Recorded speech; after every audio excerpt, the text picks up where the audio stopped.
Oceans brought great expectations with their comeback in 2023. For some fans, unfulfilled expectations. For those who expected them to pick up where they left off, i.e. with their more electronic sound. Personally, I thought they were back in good form, their symphonic black metal, although this time a little more sober than before. That sobriety is also present here, even when they go for some electronic arrangements that work surprisingly well.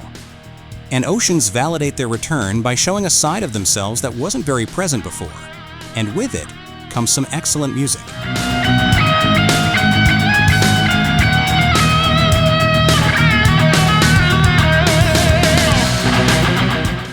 Santonegro are one of the recent revelations of Spanish talent in the field of muscular stoner with hints of alternative.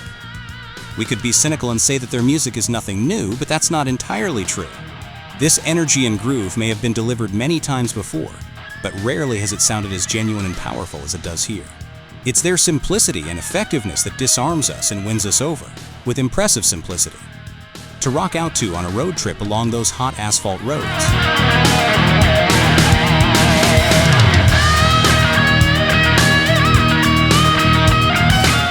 Hard and heavy with a great voice. And it doesn't even take anything else to win us over, but the fact that they're from the United States only increases our admiration, because we know that finding quality heavy metal from new bands in the United States is almost as rare as finding diamonds in the Sahara Desert. And what makes this work even better is the fantastic voice of Janea Fiora.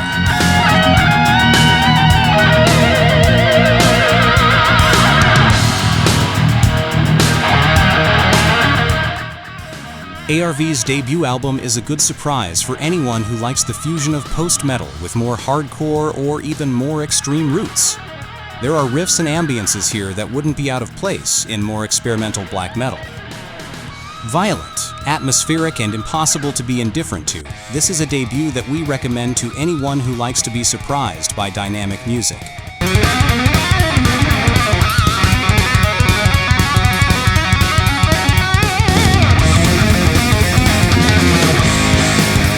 Maestrick are a Brazilian band we've been following for some time, and with each album released, our admiration grows exponentially. This concept of the expressive life encompasses 2 albums, with Lunare being the second after Solare. The concept is passionate, aiming for a metaphor of human life taking place on a day trip. The great progressive masters are present here, but also the sensibilities of the great musicals, Hollywood or Broadway, without forgetting the weight that progressive metal brings. It all adds up to an excellent album that is a must.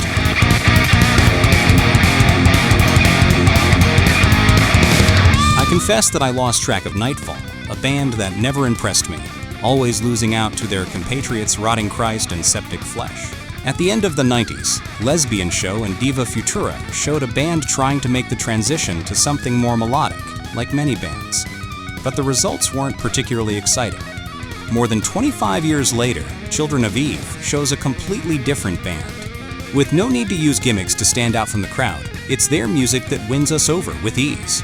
Melodic, inspired death metal, with excellent hooks to grab your ears. This album is so good that it makes you want to look back with new eyes. And ears, above all.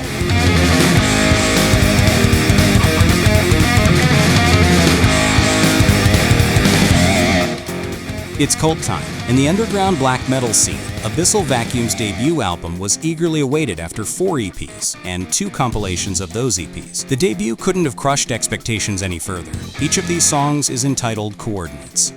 Coordinates for places where the energy levels for occult rituals are supposed to be high. An innovative idea in conceptual terms, although in practical terms it makes it difficult to name the songs on this album. In the end, it's not really a problem, because the concept, the unique atmosphere, and above all the songs fulfill their purpose, to immerse the listener in an immersive, and above all subversive journey.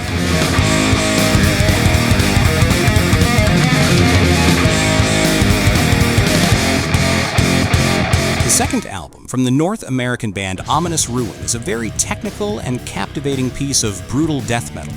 Of course, we know that the deeper you delve into extreme music, the harder it is to captivate the general public.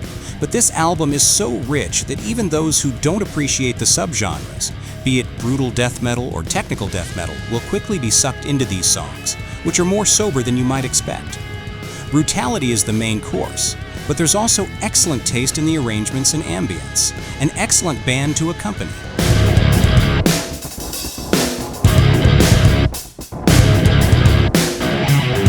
Second album by Greek's Lloth, a band whose roots are more deeply rooted in Greek extreme music than you might expect.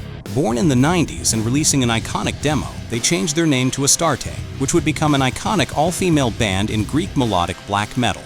It was with the death of Tristessa, their main driving force, that Lloth reformed and subsequently released their first album. Arches Legiones, or Ancient Legions, is an album that takes its best influences from Rotting Christ and achieves superb results.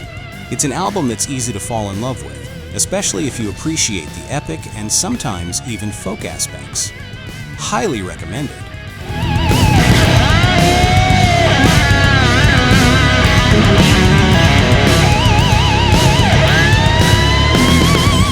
Back with its second album. Animalize makes sure that all the hype surrounding them is totally deserved, with an album that smells like a classic through and through. From speed to good heavy metal, this work is solid without any filler, where even the fact that they sing in French works, being an exotic factor that works perfectly. It's one of those albums that you can't stop listening to. And in a time and age of singles and playlists, where listening to an album from start to finish is in complete disuse, it's a strong testament to its quality. It's a reminder of how truly timeless heavy metal is,